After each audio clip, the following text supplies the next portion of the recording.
We're going to have a determination of quorum before we head into closed session. Amanda, if you can do a roll call vote on quorum, please. Yes. Commissioner Shaljo Hernandez, Here. Commissioner Murillo, Commissioner Murillo, will you state that you're here? Present. Commissioner Reynolds, Here. Commissioner Chaparro, Present. and Commissioner Sanchez. Present. Okay, we are going into closed session. We'll be back at 9 a.m. to kick off the meeting. Thank you. we Mr. need Chair, a- you do need a motion need a for motion. closed session. Sorry, I'm jumping way ahead of myself this morning. So moved. We have a motion to go into closed session by Commissioner Chaparro. Ba- We have a second by Commissioner. I'll second, but I'd like to clarify that we're going to convene in closed session to discuss a limited personnel matter related to limited personnel matters involving the hiring of the county manager as authorized by the Open Meetings Act, Section 10-15-1, H2. So, sorry, I just wanted to make No, that. perfect. Thank you for Thank stating. you, Commissioner Sanchez. Thank you for stating that. Amanda, if we can get a roll call and going into closed sessions. Commissioner Shaljo Hernandez, Yes. Vice Chair Murillo, Commissioner Reynolds, Yes. Commissioner Chaparro, Yes. and Commissioner Sanchez. Yes. Okay, the time is 8:34 and we are in closed session.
Will you please see if Commissioner Murillo is with us via WebEx?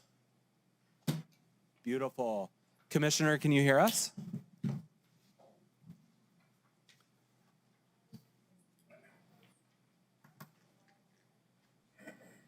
Vice Chair Murillo? Can you hear me? Yes, perfect. Thank you for joining us. Yes, you're welcome. Okay. Let the record state that nothing was discussed in closed session other than the items described in the original motion.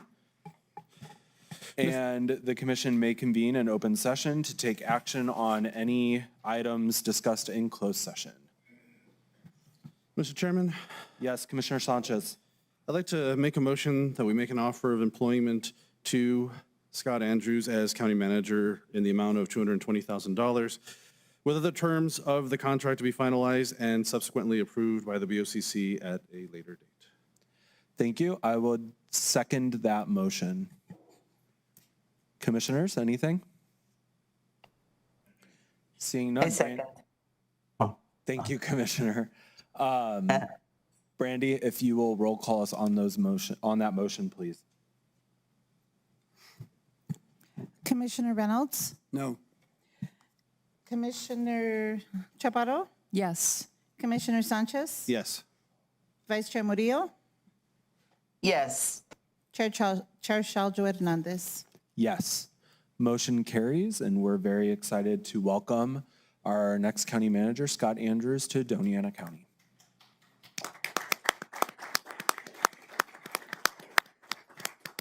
Commissioner Chaparro. Thank you, Mr. Chair. I, at this time, would like to extend my appreciation. And Stephen, you've been awesome. You have stepped into the role as interim county manager, and you did it very quickly, and you just saved us.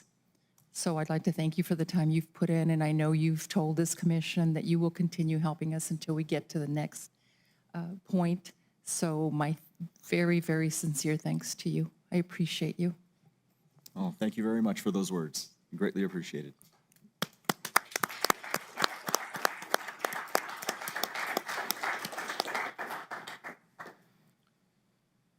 Any other commissioner would like to make a comment? Mr. Chairman? Yes, of course. I am excited for the selection of our new county manager, but I will like to echo Commissioner Chaparro's points. Stephen, you stepped in and helped lead the county and while we were going through this process. And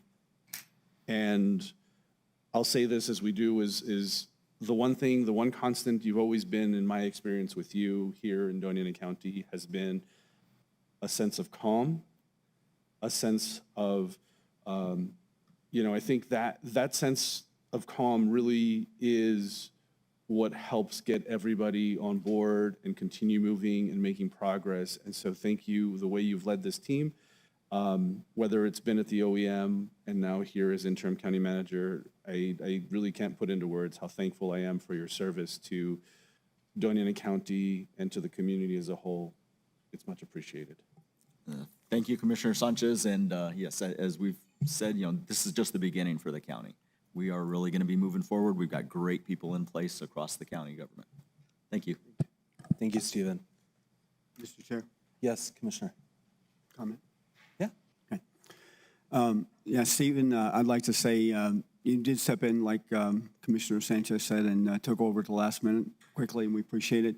It's always difficult to take over a ship that's already on course in a specific direction and add value and take action that's necessary in order to get the ship moving in the right direction.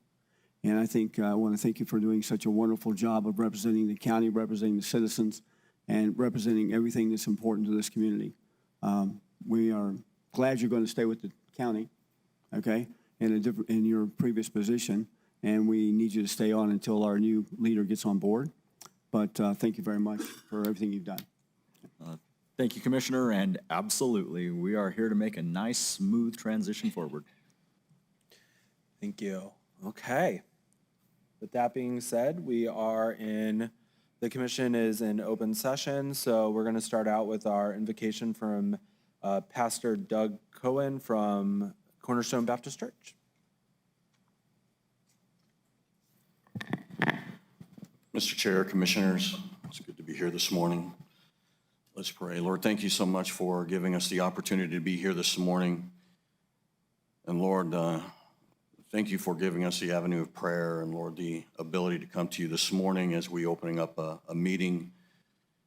And Lord, for some it would be a procedure, just a maneuver in the procedures, but Lord, for others it's a sincere desire to get some help from the Almighty. Lord, I pray that this morning it would be so that, Lord, you'd help us to realize the importance of making good, godly decisions in the righteousness of the Lord. And Lord, help us to realize that righteousness exalteth a nation, it exalts your people.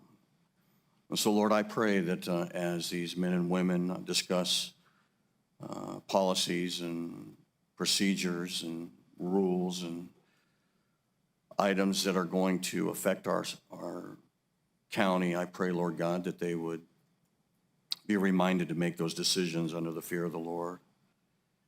Lord, thank you for giving this board this morning the opportunity to honor those to whom honor is due. Lord, we're very grateful for those that serve in our community. We're very grateful for those that go above and beyond. And I thank you, Lord, for giving us the opportunity to recognize these men and women that do such acts, and we're grateful for that. Lord, I pray that you'd help the commission this morning, give them wisdom, help them make wise decisions. And Lord, thank you for their servitude. Thank you for them willing to serve our community. I pray that it would be a good meeting this morning and helpful, profitable. We pray this in Jesus' name. Amen. Thank you, Pastor. Next up is the Pledge of Allegiance. If you're able to stand, please do. I pledge allegiance to the flag of the United States of America and to the republic for which it stands, one nation, under God, indivisible, with liberty and justice for all.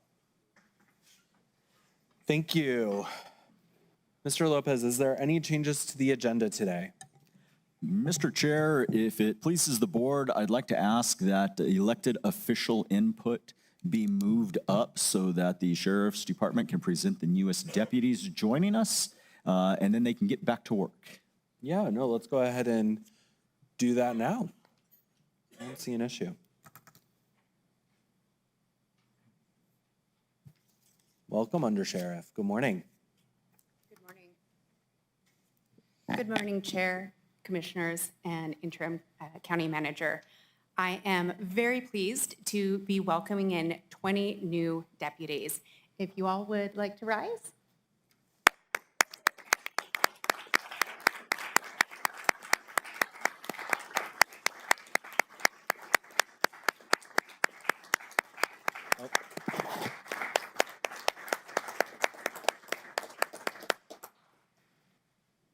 We are grateful and honored that they have chosen to have their service here at the Sheriff's Department. And we are also excited to be having a class again that will start up this fall in October. And we are expecting at least 20 individuals. We are hopeful for even more. We are having inquiries in. So we are excited to have these numbers with us. We're excited for their service. So thank you all very much for the addition of those 14 new positions as well. As you can see, we have them filled. Thank you. Wonderful. Thank you. Congratulations, everyone. Mr. Chair. Yes, Commissioner. Thank you all. I know going through the academy is difficult. I know the commitment to be and serve as an officer in the community is an honor and also a challenge. And I think I wish you all the best in your service. And thank you very, very much for making this commitment and going through the process. We really appreciate it. And congratulations. Oh, okay. Wonderful. Thank you again. Any other elected official comment?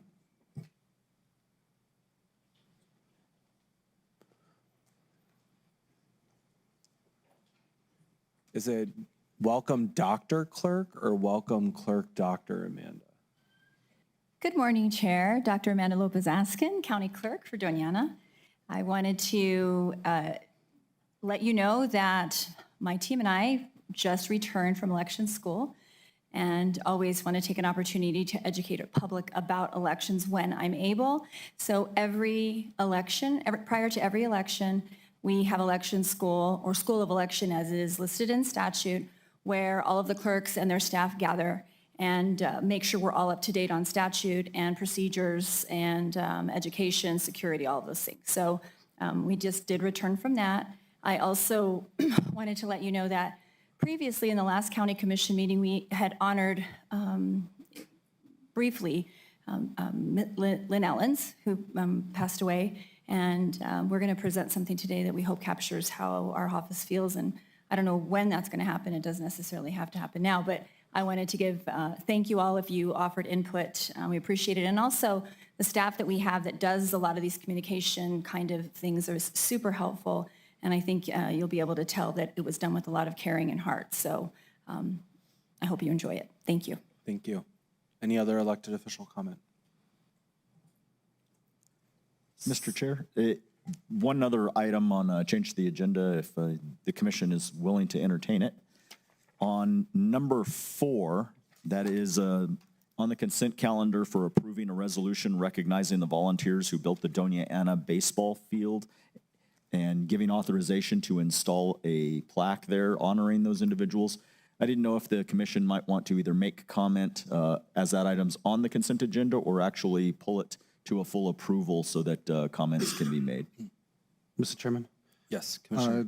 Mr. Lopez, to that point, I think when we did the consent agenda, I was going to request that we pull it for separate consideration. I know we have some individuals from the community that are here for that resolution. And so I was going to see if we may be able to do it either before or after item 11, which is the proclamation for Commissioner Ellens. If, like I said, if Yeah, the chairman, if you're okay with that, like I said, we can do it after agenda item number 11. Would that be acceptable? of course. Okay. I don't see an issue with that. So with that being said, do you want to make a motion to pull? I'll make a motion to approve the consent agenda items 1, 2, 3, and 5 through 10.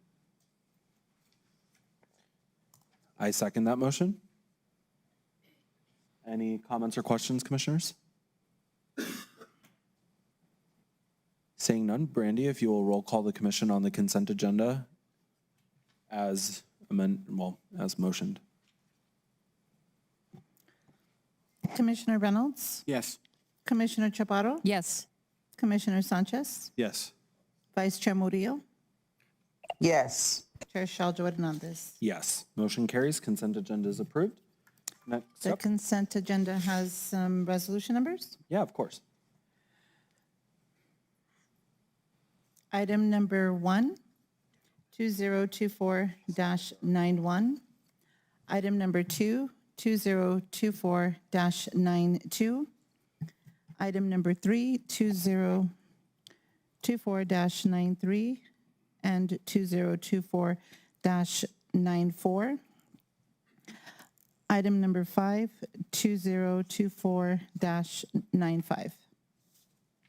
Thank you so much, Brandy. Before moving on, I did want to make the statement regarding closed session that we had August 10th, which was Saturday down in Anthony. Nothing was discussed in closed session other than the items posted in the agenda and made in the motion to go into closed session at that time.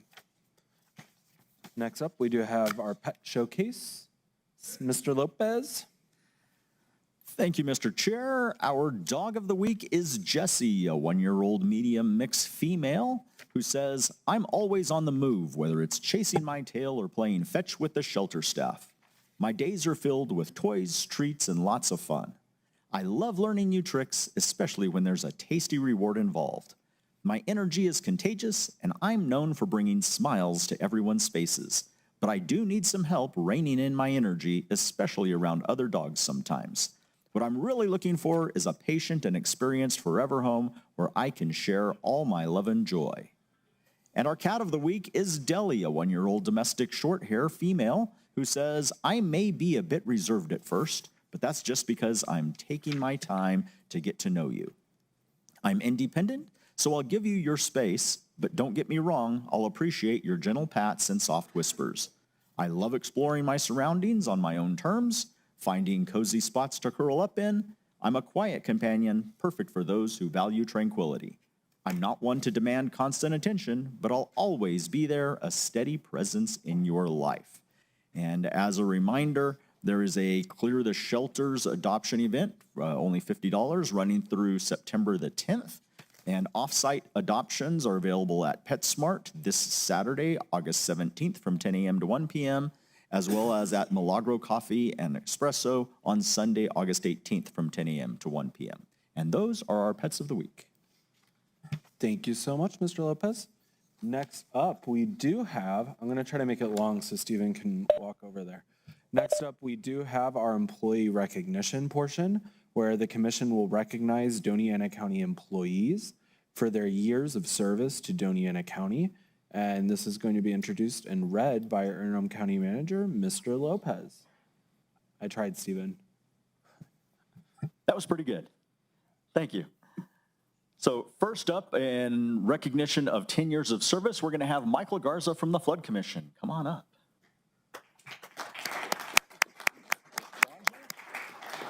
Yes, he is.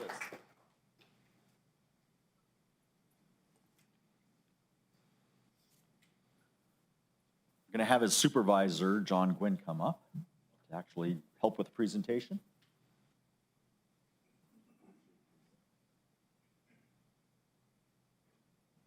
Michael Garza joined the county as a flood intern in July of 2014 and was promoted to flood engineer in February of 2020. Just a year later, he was promoted again to senior engineer, and in May of 2021, he was promoted to engineer supervisor. In this role, Michael oversees compliance review activities such as permitting, subdivisions, and administrative planning reviews. He manages the department's 15 capital projects timeline, budget, and progress, ensuring alignment with plans by working closely with staff, contractors, and engineers. He also works closely with the director and other staff to conduct long-range flood control planning, developing new projects continuously to provide flood control, especially in underserved areas.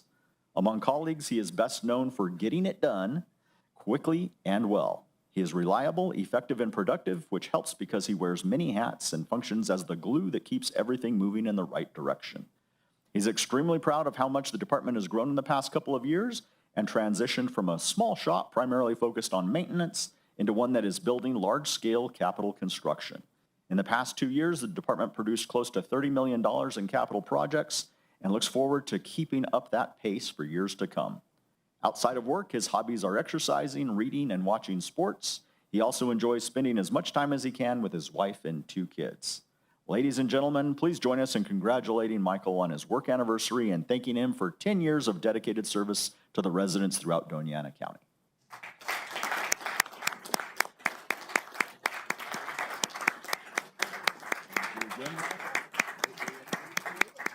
Come on over for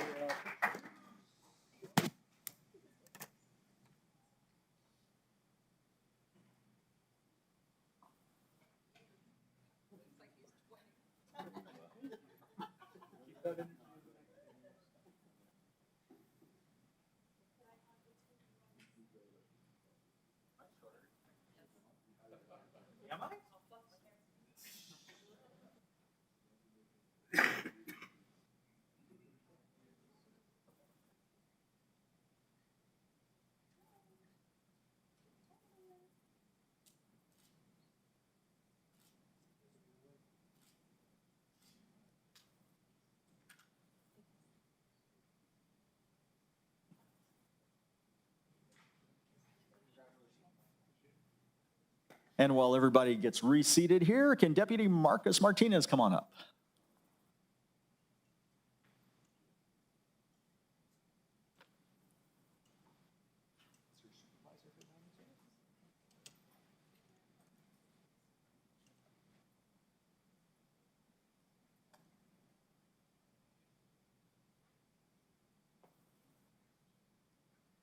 see you. Thank you very much.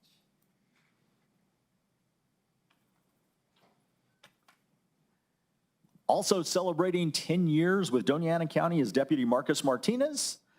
Deputy Marcus Martinez joined the Sheriff's Office in June of 2014 as a lateral hire from the Lordsburg Police Department, where he had started his law enforcement career. He performed basic functions of law enforcement, ranging from traffic stops to diffusing domestic situations and conducting initial misdemeanor investigations. Throughout his tenure at DASO, Deputy Martinez has worked as a court security and transport officer and is currently assigned to the Patrol Division, working in a community policing environment to foster collaborative partnerships for a safer Doña County. Deputy Martinez is known for being all business when he's at work, and when he's not on duty, he enjoys fishing and spending time with his family. Please join us in thanking Deputy Martinez for a decade of dedicated service to the residents of Doña County and congratulate him on his work anniversary of 10 years.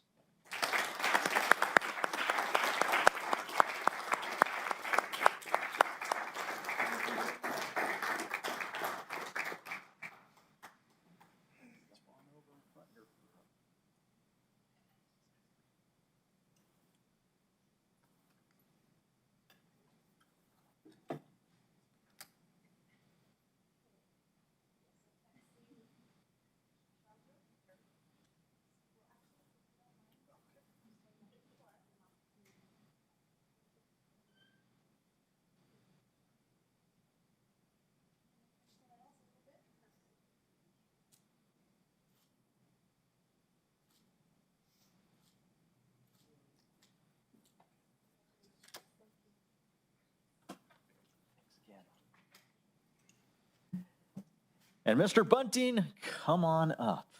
Kent, if you can join us.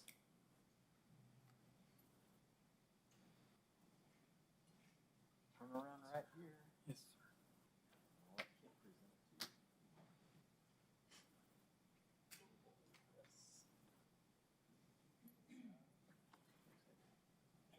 Our Nambe doorstops. So Bob Bunting, Robert Bunting, has been with Doña County for 17 years. And unfortunately for us, he has decided to retire. Though when you hear why, everything he's done here, you'll understand. He's definitely put in the work here for us at Doña County. Bob Bunting joined Doña County in May of 2007 as an IT network system and communication manager. In 2009, his role was reclassified to IT infrastructure manager, and in August of 2018, he was promoted to Director of Communication and Information Technology. In this role, Bob led the department through the pandemic and the rapid shift to remote work. He led the transition of the county's website platform to Granicus, an efficient platform that empowers and provides access to more employees to perform content updates that benefit the public. He also led the charge to partner with local, state, and national agencies to increase broadband access throughout the county. From surveying the community to partnering with the Dallas Fed and spearheading the partnership with Ethos Broadband to connect northern Doña, Bob seamlessly connected people to goals, funding, and resources. In February of 2022, he took on the role of cybersecurity and broadband manager, and in this role, he continued his work to expand broadband accessibility while working to improve the security of county systems and networks. This included helping the Association of Counties evaluate and select a security training system, WISER, replacing and upgrading county email security systems, and selecting and implementing software and services that provide continuous security protection and monitoring for all county computers. On a personal level, most people who have worked with Bob know that he is a very kind person. He often provides chocolate, coffee, and other goodies to colleagues, and he is thoughtful, caring, and diplomatic when the news he must deliver is not popular. His most frequent pastime has been his work as a dedicated and thorough employee, and for years he was among the last to leave the building. He still took his laptop home and was often seen catching up over the weekend. When pried away from his work, he enjoys spending time with his beloved wife and daughter. Ladies and gentlemen, please join the commission and me, who I've worked with Bob in many capacities over the years, in thanking him for 17 years of dedicated service to the residents of Doña County and wish him all the best in retirement. Congratulations.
Okay, congratulations to all of our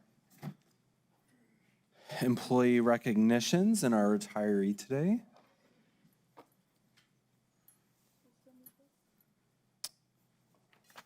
Maybe not, maybe, I'm not sure. Okay, next we do have under proclamations, a proclamation.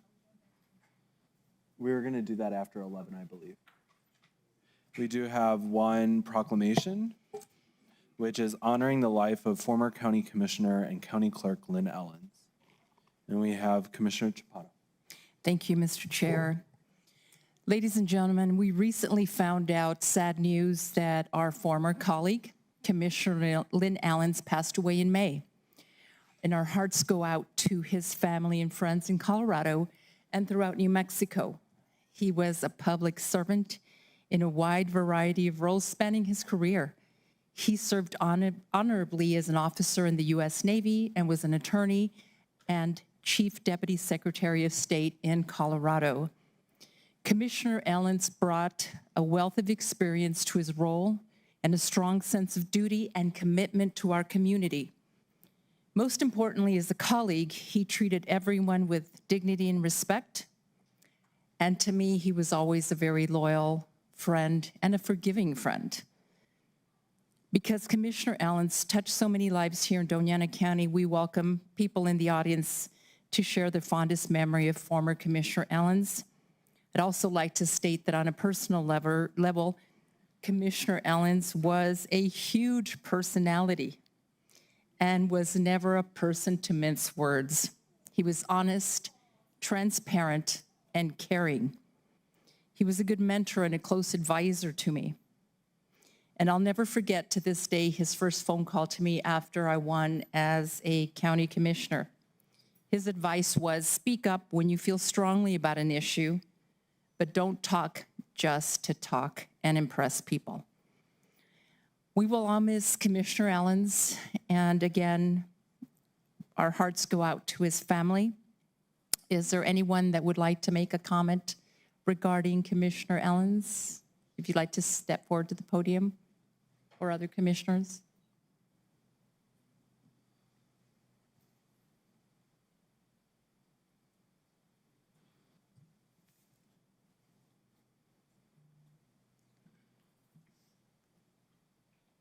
Good morning again, Commission. Amanda Lopez-Askin, County Clerk.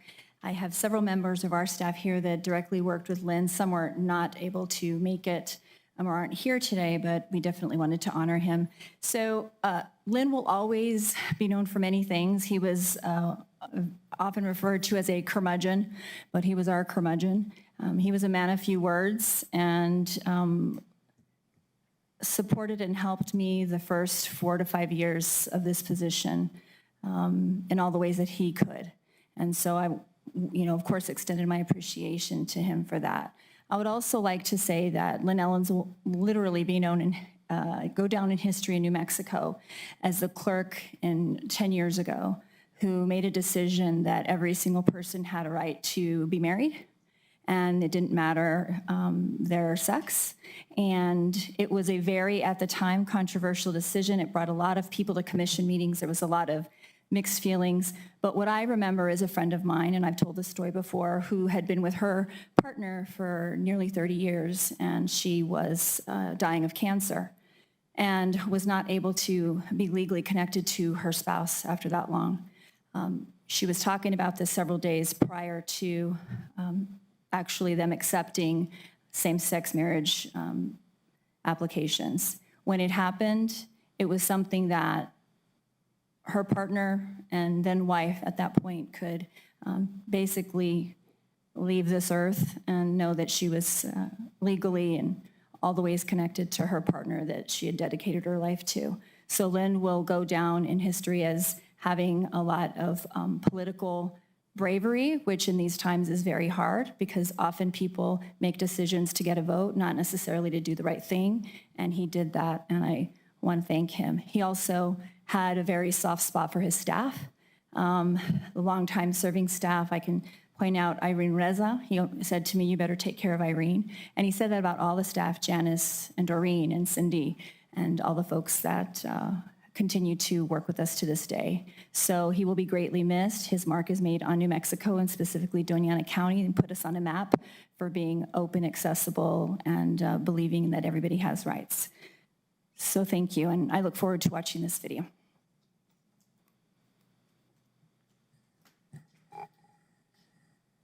Morning, Commissioners. Rico Gonzalez. I work at El Paso Electric, and I didn't plan on saying anything, but Lynn was one that was always there fighting for his constituents. I mean, I got calls constantly on behalf of them.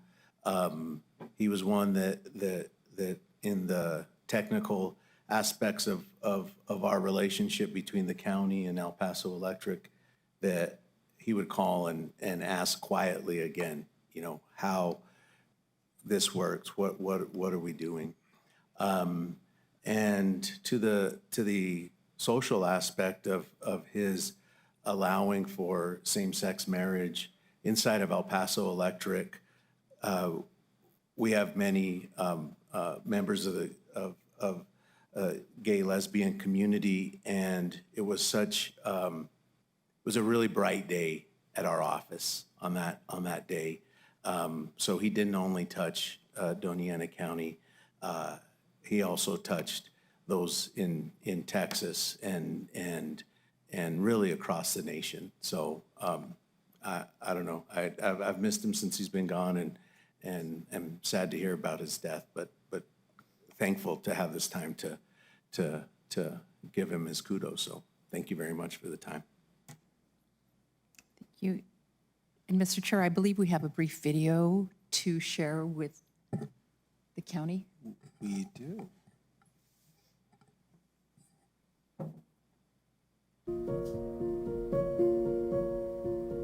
Lynn was from New York. He was dry-humored, unapologetically fearless. Lynn was a very smart, well-educated man. He was a veteran. Lynn served in our U.S. Navy. And when he'd leave the office early, he'd tell me, "You've got the con. Don't let anything bad happen." Lynn was dedicated to the job of county clerk and was in the office every day. The office benefited greatly from his fearlessness and experience as an attorney. He enjoyed jazz music, and when I said, "I like Cole Porter," he said he was a little too risque for his liking. I'm deeply saddened by the news of Mr. Lynn Ellen's passing. It was a great honor to have known such a great person. He will truly be missed. Lynn Ellens left a lasting legacy of inclusivity, advocacy, and support for the Doña County community. I greatly appreciated his support of elections and his commitment to the clerk staff who remember him fondly. Him fighting for same-sex couples to be married. And I think that was kind of, from that perspective, he was a trailblazer. One thing that always came through was he was proud of his service, whether that was here in Doña County, whether it was during his time in the armed forces. You can see that throughout his life. I don't have one specific memory of Lynn, but a treasure box full of small instances that make Lynn the great man that he was. The sun is set on an amazing life. All I can say is rest in peace, Lynn. You'll be missed.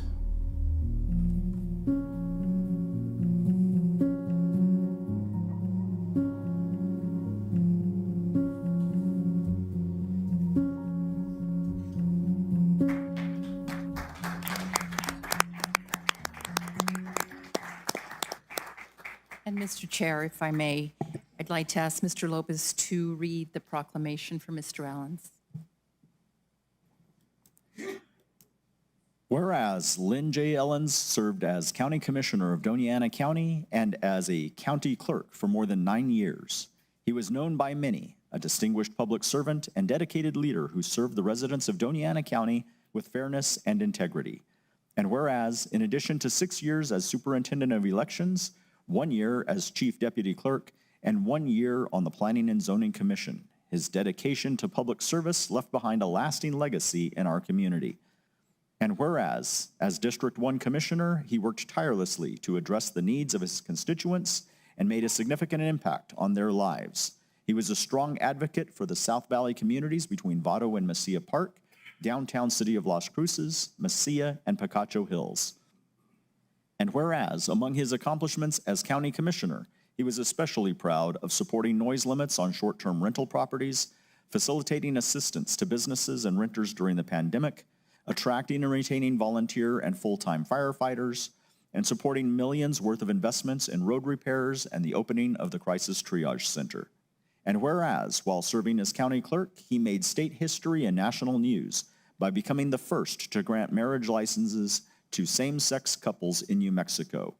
For years to come, we will remember Commissioner Ellens for his service to the community, his collegiality on this board, and with acid wit in personal interactions and caring leadership. Now, therefore, the Doña County Board of Commissioners does hereby proclaim the 13th day of August as Lynn J. Ellens Day, proudly proclaimed this 13th day of August 2024. Mr. Chairman, I'd like to move approval of the proclamation. We have a motion, and Second. we have a motion by Commissioner Sanchez and a second by Commissioner Chaparro. Commissioners, any other? Mr. Chair. Yes, Commissioner, Vice Chair Murillo. Well, I guess I can say something about Mr. Allen's after the vote or before, whatever. No, go ahead If and say you that. allow me. Okay. Well, I didn't say much on the video or wrote anything down, but I do want to say now, because Mr. Allens did give me the same advice that Commissioner Chaparro had mentioned, right? Not to say, whatever you have to fight, you fight for it, but don't talk much about, to hear yourself or anything like that. But I do want to share something that happened on October 1st, 2022. My daughter passed away in the morning, and I was, devastated. The same day, Mr. Allen's wife passed away.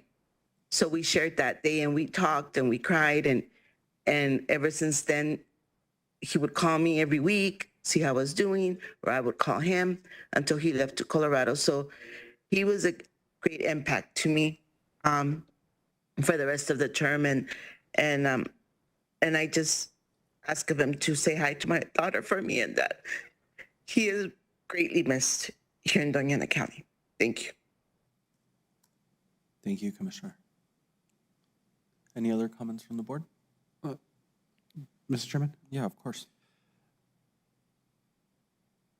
I've had the privilege of serving with Commissioner Allens on the BOCC, and in particular, being his vice chair when he was chair. And when I had been voted as chairman, I remember before my first meeting, I had gone back and looked at all the videos to see, what did Lynn do? How did he run his meeting? How did he go through this motion? How did he go through this agenda item? How did he do that? Because as chairman of the board, he was so just very studied in Robert's Rules of Order, understanding how the flow of the meeting should go, how to control it. And so that kind of became my role model. And then there'd be times that I'd be asking him, how do we do this? What do we do in this case? While I was here learning the role as chairman. But while I know one of the things that was discussed is always his efforts as clerk for same-sex marriage, I remember one story in particular of how, as a commissioner, he was an advocate for everybody, including if somebody had an issue, he would work to try to help and address their issue, help fix the issue if he could. And there was one citizen, her name was Claire Kapner, and she had a husband who was disabled and she had trouble getting him to his doctor's appointments. And she called Lynn, she called myself, and was just saying how, I struggle getting my husband to his appointments. What can we do? And so Commissioner Allens worked with our SCRTD, our bus service, and we were able to start a pilot program where we were trying to do on-call service, especially for those that were disabled and needed to be connected to doctor's appointments. And so it was just an honor to serve with him, to see him take that just as an example of trying to make sure that nobody got forgotten, no one was left behind by our system.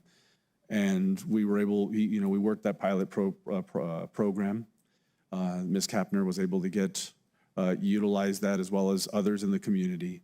And I remember, I can't remember, I believe about a year later, Ms. Kapner had come back and said her husband had passed away. But having that service just made her life so much better and easier. And that's what I think of when I think of Commissioner Ellens, is those types of things that he did for his constituents and for teaching me here on the BOCC as a commissioner. So he will be missed. I'm thankful for all that I learned from him, and I wish him and his family all the best. Thank you, Mr. Chairman. Thank you. Okay. Also, I was asked to give a shout out to the individuals in the clerk's office that helped create the video, both Cynthia Mendoza and Jacob Savage. Jacob, great job, both of you. Congratulations. Thank you for putting that wonderful video together. Okay, with that being said, Brandy, if you can roll call vote us on the proclamation, Chair. please. Oh, yes. We did have somebody here that wanted to recognize Commissioner Ellen's life. Of course. Thank you. And I'm sorry, but I do appreciate having this word with you. I have two very important things that I'd like to share with you, and that is, number one, that I would like to work with you in making Doña County the first county in the nation to have most of its residents energy efficient. Sir. Because as you know, This is for later on, sir. oh, I'm sorry, and my apologies. Okay, Okay, I'm terribly sorry. thank you. Okay, Brandy? Commissioner Reynolds, Yes. Commissioner Chaparro, Yes. Commissioner Sanchez, Yes. Vice Chair Murillo, Yes. Chair Shaljo Hernandez. Yes. Motion carries. Proclamation's approved.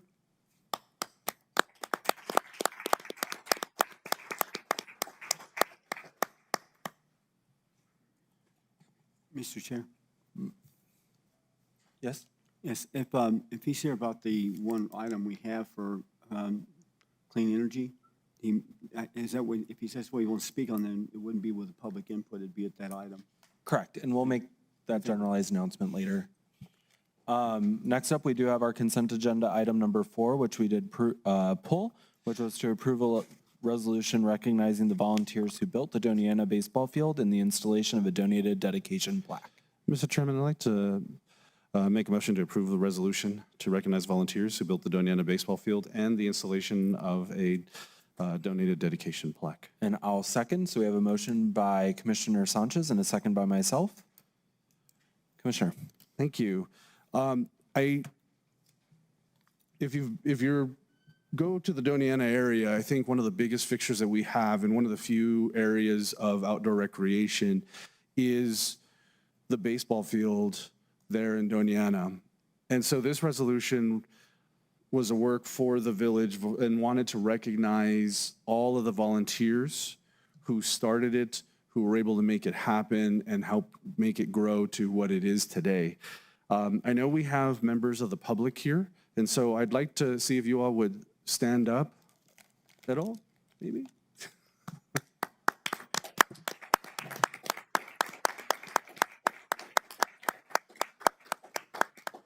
I have all the names here of all those that did, but before I do, I didn't know if you all wanted to come up and say a few words about the park.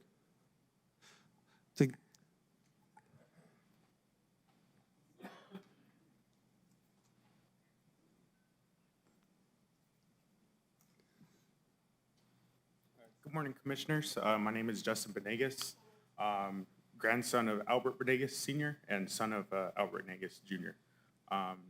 Both helped back in the day to help get that baseball field going. Both also played on that field. To this day, third generation, I still play on that field. I grew up in Albuquerque, moved down here for school. I currently play in the local men's league. And so like, I kind of talk to the guys like, hey, you know, my family helped, you know, get this together. And like, man, that's so cool. Like, I didn't know that. And so in order to stand, like, to have the opportunity here in front of you, this plaque means a lot, not just to our family, but also, I'm sure, to everybody else that dedicated their time and effort to get this going for future generations to come. Thank you. Thank you. Thank you for joining us. And commissioners, one of the plaque that we'd be looking to install will read the following. It'll say the Doña baseball field in honor of the volunteers who built the Doña baseball field decades ago. Their selfless efforts have allowed generations of people to have a local baseball field to play, practice, and watch America's pastime. Priscilla Madrid Vanegas was able to secure permission from Doña County to use vacant county-owned property in Doña for a baseball field. Tharp Farms lent the farm equipment to the volunteers to clear and level the vacant land for the baseball field. And Raimundo Sonny Garcia was a longtime sponsor of the Doña Dodgers baseball team and other local teams that played at the Doña baseball field. The plaque will also recognize a list of volunteers, and so if you would mind allowing me to read this. These names are Jose Banda, Albert Banegas Jr., Michael Beans Varela, Enrique Kiki Carrasco, Jose Castorena, Arturo Chavez, Rigoberto Chato Chavez, Johnny Escalante, Eddie Flores, Armando P. Flores, Arturo P. Tortilla Flores, David Gordo Flores, David P. Flores, Gerardo P. or Jerry Flores, Raymond Flores, Ray P. Flores, Rudy Boo Boo Flores, Valentin P. Flores, Garcia, Roy Poyin Garcia, Jaime Hernandez, Johnny Lujan, Jacinto Palomino, Robert Ramirez, Zenon C. Reyes, Socorro Suki Rubalcava, Daniel Sandoval, Manuel Zuniga, Manuel Zuniga Jr., and Michael Zuniga. And so, commissioners, for this consideration, I'd like to request that we approve this. Again, this is just to recognize all those that made this, help make this a reality, to turn it into what it's become for the community in the village of Doña. Wonderful, thank you. Any comments from the commission? She's coming.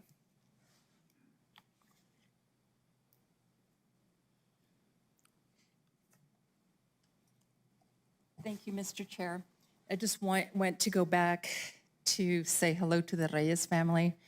And I remember fondly watching Sam play baseball back in middle school on that very field.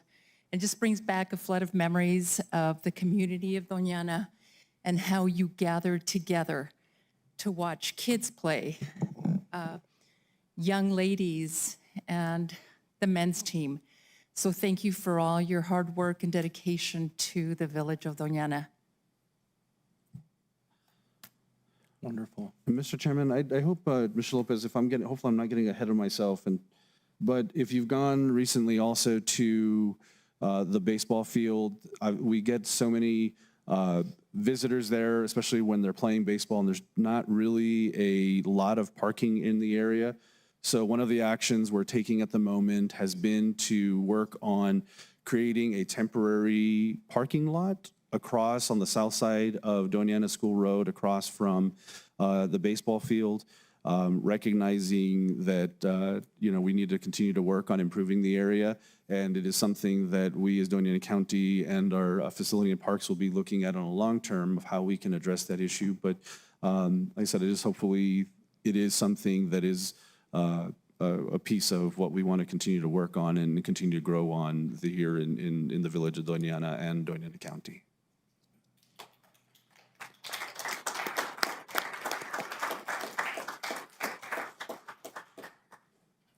Wonderful. Brandy, if you can roll call us, please. Commissioner Reynolds, Yes. Commissioner Chaparro, Yes. Commissioner Sanchez, Yes. Vice Chair Murillo, Yes. Chair Shaljo Hernandez. Yes. Motion carries. That does have a resolution number. The number is 2024-96. Thank you, Brandy. Wonderful. Congratulations.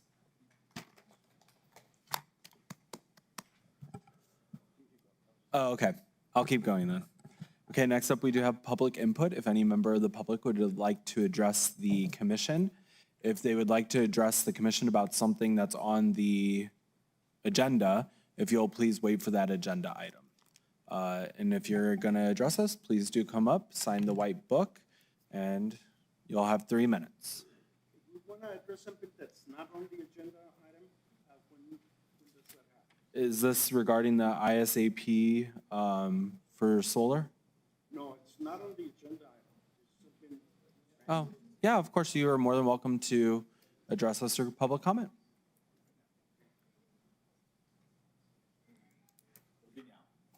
Yeah.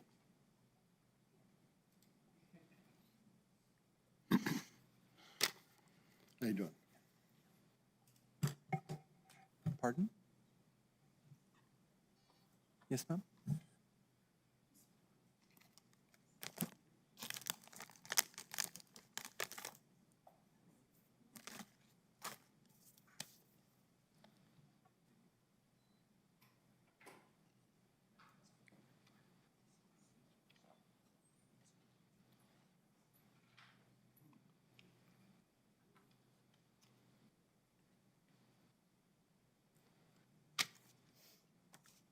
Waiting for you to say, go ahead.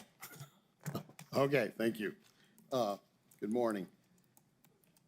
My name's Jim Hurst. This is a quote from James Madison. It is proper to take alarm at the first experiment on our liberties. Who does not see that the same authority which can establish Christianity in exclusion of all other religions may establish with the same ease any particular sect of Christians in exclusion to all other sects? That the same authority which can force a citizen to contribute 3 pence only of his property for the support of any one establishment may force him to conform to any other establishment in all cases whatsoever. End quote. In summary, Madison's saying that small encroachments on religion, on the freedom of religion, and the separation of church and state can lead to big encroachments on the separation of church and state and the freedom of religion. So the act of opposing a prayer in these proceedings may seem trivial and petty to some, but the only freedoms we have are the freedoms we defend. Our elected leaders ought to be doing that for us, but they are afraid of the religious crowd. They have chosen their course, and their oath to the Constitution is not a priority to them.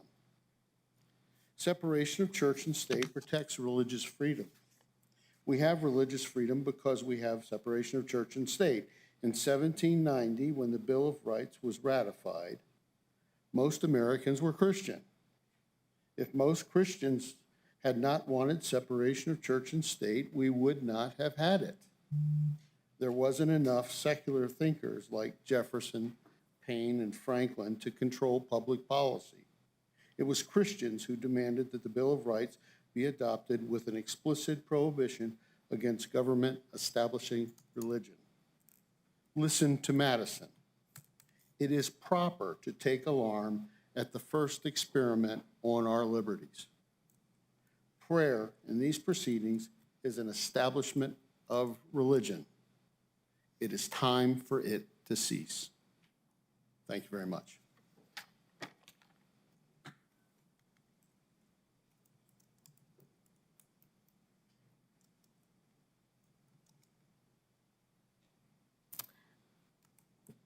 Hello. I don't know. I'm Bernadette Hogan Acosta. I'm from the Hatch Valley Chamber of Commerce and Hatch Chili Festival. I was told to be here today. I had found out this morning, and I thought it had been communicated that the mayor had asked us if we would be willing to postpone it to the meeting on the 27th because he wouldn't be able to attend. Oh, well, nobody told me that. I'm sorry, and I don't know, like I said, where we had a breakdown in communication. For that, I apologize. That's okay. Because it was originally scheduled to be for the proclamation for the Hatch Chili Festival was scheduled to be for today. Okay. Well, I am from the Chili Festival. We are counting down days to it. We're inviting everybody to come. We have some great activities. We're doing this great little rock hunt. Those rocks are painted with Hatch and businesses Hatch, and we have them sponsoring gifts and stuff. So we're just inviting everybody to come. If anybody wants to volunteer, I'll take volunteers. But I hope I can be here on the 27th. Nobody told me, but so. And our apologies and that we missed that. Okay, so that's all I wanted to do is just remind everybody about the Hatch Chili Festival, and we hope we have a great crowd. And the dates, if you don't mind, just for the public. August 31st and September 1st. The parade starts at 9 o'clock, and we have activities all day long. Right. As well as the other businesses in Hatch have live entertainment as well. Okay? Awesome. Thank you. Thank you. Again, my apologies.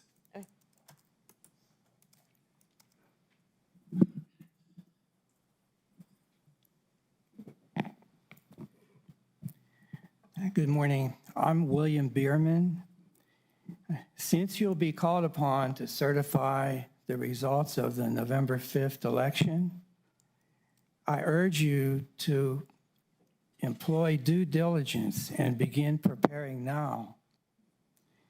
You should order an emergency audit now of the county clerk's election process by a reputable CPA firm. This would be a standard audit, and it would consider, 1, whether internal controls are adequate to prevent or detect fraud, waste, and abuse, whether applicable laws and regulations are complied with, and whether operations are economical and efficient. I'm not talking about the cursory so-called audits in which a few ballots from a precinct are reviewed after the election. I'm talking about an audit in which proper statistical sampling methodology is used to evaluate the files before the election. My concern arises from evidence that voter records may be rife with invalid registrations, and many ballots could be sent into the wrong hands. An August 23rd, 2018, Las Cruces Sun News article about a city of Las Cruces mail ballot election said, the Doña Ana County Clerk's Office reported that 8,656 of the 60,500 ballots mailed, or 14%, were returned by the post office as undeliverable. Several posters on Facebook said they received ballots at their homes for former residents. One said she got a dozen ballots at her home, according to the Sun News. This information also raises a question of how many ballots actually were delivered to bogus addresses, such as high turnover student housing. The September 4th, 2018 official certificate of canvass for that election done by the Doña Ana County Bureau of Elections said 36,000 ballots were mailed and 8,655 were classified as ballot undeliverable. So the certificate of canvass seems to indicate only 36,000 ballots were mailed, not the 60,000 that the Sun News said. So was the ratio of undeliverable ballots actually 24%, not just 14%, which in itself is astounding? In light of this and other information, I've been asking the county clerk questions, both by email and at public Sir, your time candidate has forum. expired. My latest question, just Sir, one more your time has sentence. expired. Just one more sentence, please. You can follow up through an email if you'd like to the I commission. do plan to do that. Okay, perfect. Thank you, Mr. Bierman. But I would like to say that my latest question Sir, was how many sir. ballots from this year, 2024, Sir. came back undelivered? Thank you so much. Have a great afternoon. Yeah, thank you. I know this isn't as important to you as the other things you've done this morning. So I appreciate you giving me an extra 10 seconds or so. Thank you.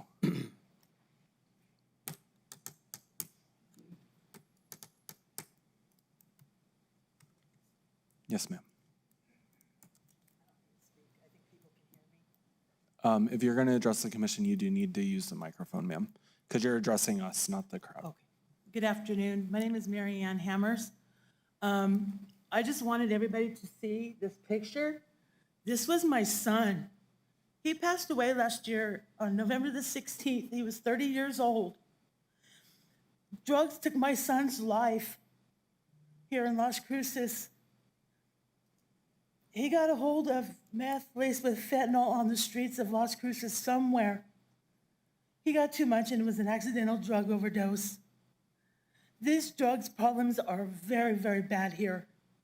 That's why I am here today to speak on behalf of my son, Robbie Horton, as his mother, because I feel that it's very necessary to make it known that this could happen to parents and this should have never happened. I know that everybody's trying their best to stop them, but again, I'm just here to let everybody know that this drug should not have taken my son's life. I miss my son every day. This Friday will be 9 months ago that he passed. On August the 18th, he would have been 31 years old. I miss my son very, very much. It's very hard for me to stand up here and talk about it, but it's taken me almost 9 months, and I'm still not over my son's death. I just want everybody to know that it's been very, very traumatic on me, his little brother, all of our family. Thank you very much. Thank you.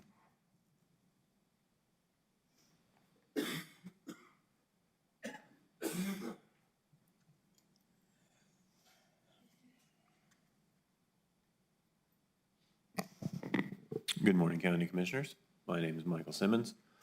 Several things have come up in this meeting that feel strongly enough to bring up. With regard to the lady's complaint, we have brought up that we need to start paying to the attention of the border and to stop kind of the county sanctuary policies. That it does cause us issues such as you're finding there. On another issue, I would like for the county to take an action to maybe correct an issue that occurred some years ago.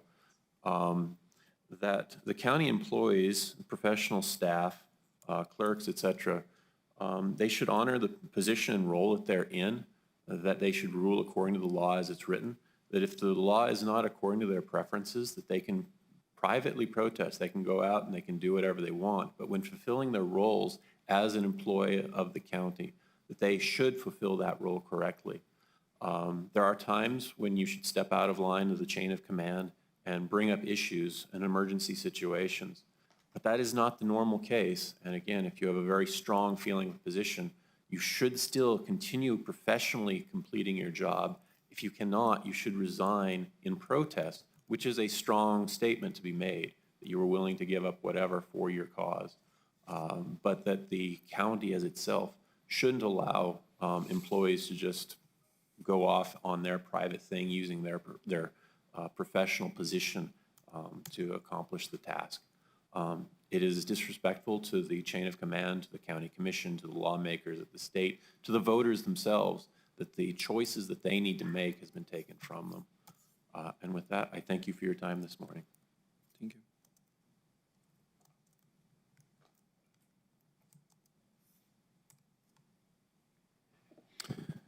Good morning, Mr. Chairman, Commissioners. My name is Travis Brown. I'm the Executive Director for the Southern New Mexico State Fair and Rodeo.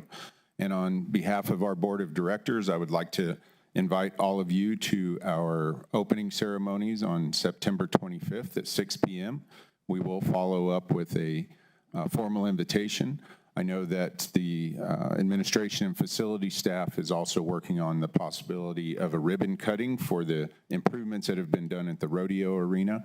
And so we would just love to have you participate again this year, and would very much appreciate somebody either from the administration or the commission to come out and perhaps say a few words. I have a hard act to follow because Commissioner Chaparro did a tremendous job last year representing the county and the commission.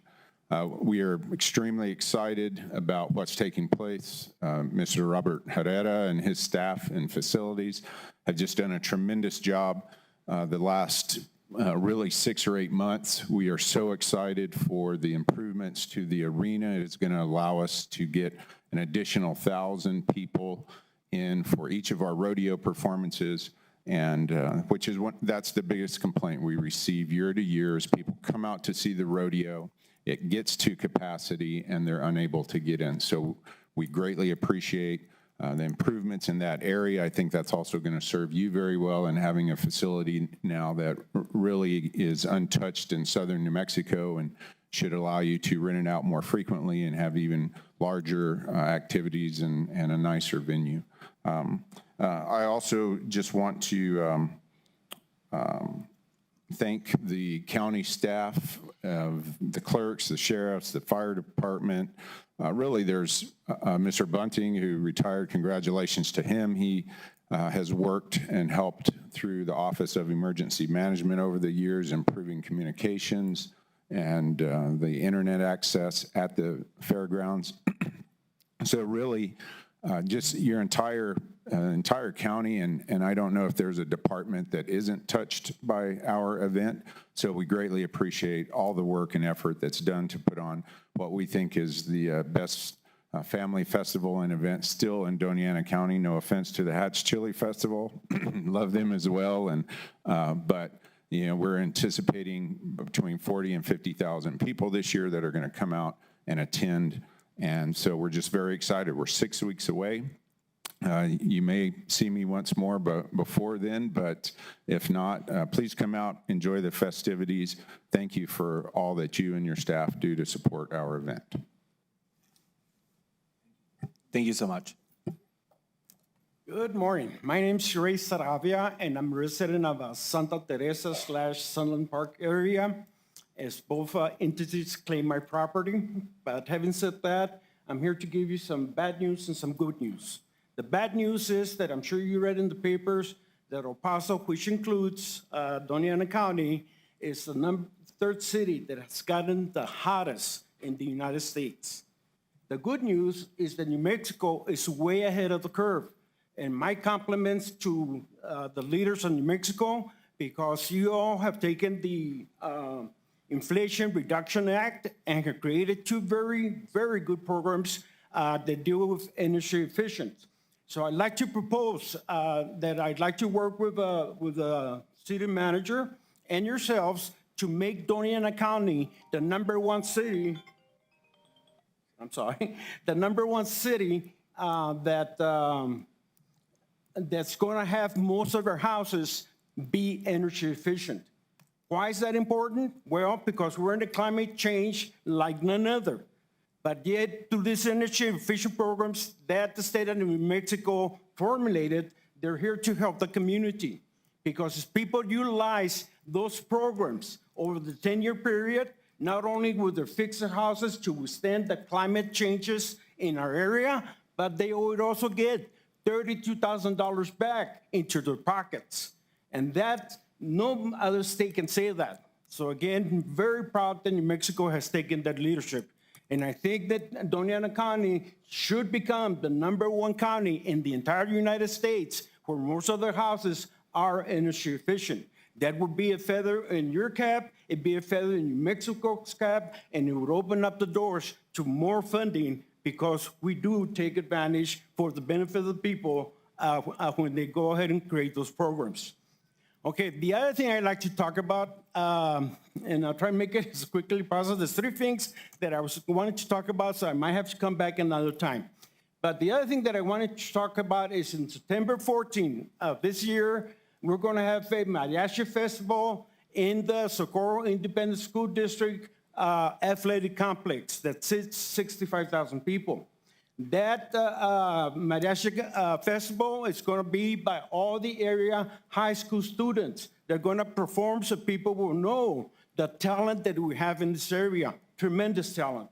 And this particular event is going to be broadcast throughout the El Paso metropolitan area, which includes El Paso, Doña County, and Ciudad Juarez.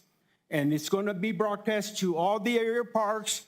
And all that community leaders need to do is participate in putting up a screen. Doesn't have to be high tech. A big blanket would do, so we can project the image into that blanket. Thank you so much for your time. God bless.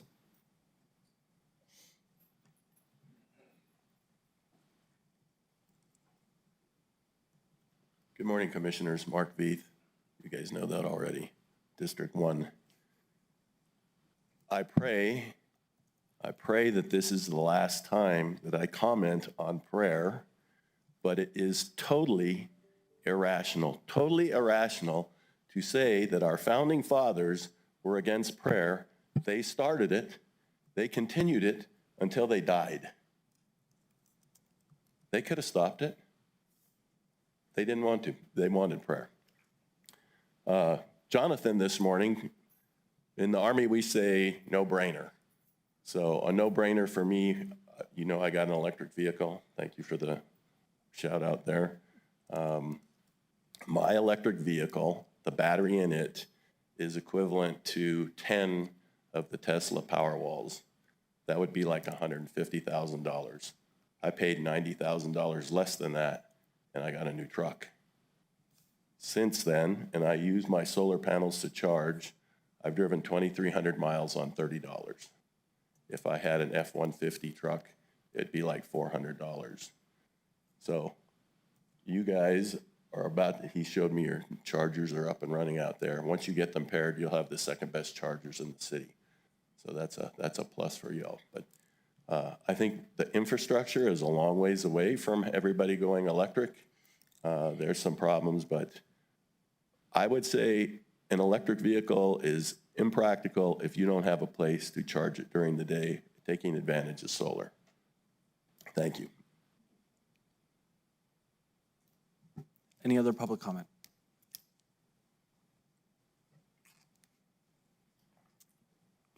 Welcome back, welcome back, welcome back. Mr. Chair, if you would not mind, I know this is out of order and I usually comment after.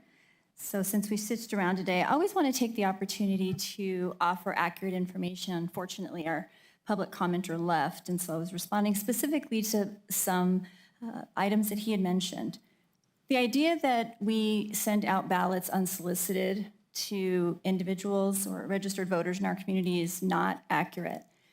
We send out vote by mail, otherwise known as absentee, only when we have received a signed application with all of the relevant information that has been confirmed in our database. That is the only way an individual receives a ballot. I believe the individual who spoke early was referring to a special election for the city of Las Cruces, just that municipality. And in that municipality, they were deciding on a specific issue. And at that point, every single registered voter was sent a ballot. Now, they may not have updated their address, which is unfortunate, and those ballots that were not delivered were returned.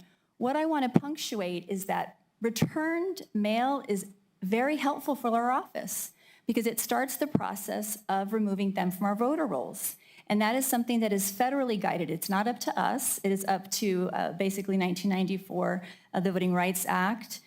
Indicated very specifically how we remove voters. Now, if somebody called our office and said you need to remove Christopher Shaldo Hernandez from our voter roll, we would not do that because we need secondary or independent verification that is done, and that usually is done through an obituary. Wrong addresses when we receive return mail is helpful to us because it starts the process of contacting the voter, affirming their address. If we do not receive responses, over 2 cycles, then we start removing them. We have to be very careful about removing voters from our voting list. The great thing is we now have same-day voter registration, so our voting roll is getting more up to date because people can correct their information in real time. So I did want to make that comment. We do not send unsolicited ballots. It's not something that we do. I will also say I have a hard time believing that there are, dozens and dozens, if not hundreds of people waiting to commit a 4th-degree felony for 1 vote. And so that is also the personal accountability that each person takes when they sign an application for a vote by mail or an absentee. They do it under the penalty of a 4th-degree felony. So I wanted to offer that accurate information on how tightly we follow our voter roll.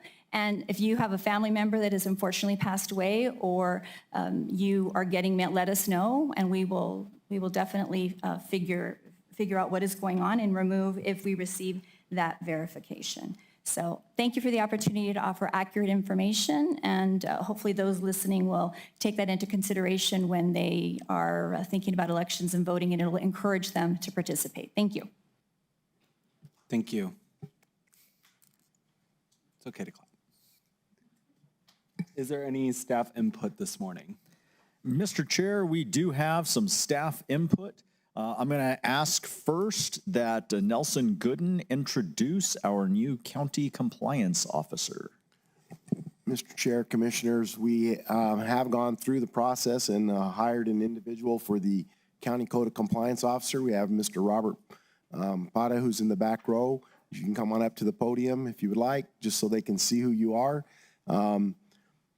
So as we talked with him, as we were doing the interviews, the code of conduct indicated that it would be a person selected by the county manager and county attorney. We went through an interview process. We had an independent panel that did the interviews, and then I met with him individually and discussed with Mr. Lopez. We believe that Mr. Pata would be a good individual for this position. We brought him on. He's got a lot of work to do. As I told him as we were starting, this is a new code of conduct. It's a new position. And so he's going to be asked to help shape that position. And so he'll be working with our Code of Conduct Review Board once we get the names from all 5 commissioners as to who those individuals will be. And I don't know if he has any comments he would like to make, or if you have any comments you would like to make towards him. Mr. Chair, members of the commission, I just want to thank you for the opportunity to work for the Doña County, and I will certainly do my very best. I'm looking forward to it. Thank you. Thank you. Welcome. Any questions for me? Yeah, of course. Thank you, Mr. Chair. No questions, but welcome, Mr. Power. We look forward to you being a part of the team. Thank you, sir. Thank you. Thank you. Mr. Chair, the next item on staff input, I'd like Mary Lou Ward to come forward and introduce our new county veterinarian. That deserves a clap too. I'm not gonna lie. Morning, Chair, Commissioners, Mary Lou Ward. And I would like to, I know some of you all have met her already, but officially introduce our Doña County veterinarian that we have searched for quite a while, and we are very excited to have. So this is Dr. Zoanne McKenzie, and she will be doing our rural area spay and neuters and working closely with some partnerships within the area. So I will let her go ahead and talk a little bit if she wants to. Good morning, Commissioners. She'e nanish tachitni ninshla, kitla chitni bashishchin, holtsoidina e dashiche lasha e dashnella. And I'm Navajo, and that's our introduction from where I'm from. I'm from Shiprock, New Mexico, and I've been a veterinarian for, 15 years. So I'm happy to be here. I'm looking forward to a lot of the work that we're going to do. Thank you and welcome. Congrats. Thank you for that welcome as well. Commissioners, anything else? Mr. Chair? Yes, of course. Just, Dr. McKenzie, welcome so much, and we're so happy to have you. We've been looking for a while. Thank you for accepting the offer of employment, and I look forward to working with you. Just say, Mr. Chair, just welcome Dr. McKenzie, and thank you very much.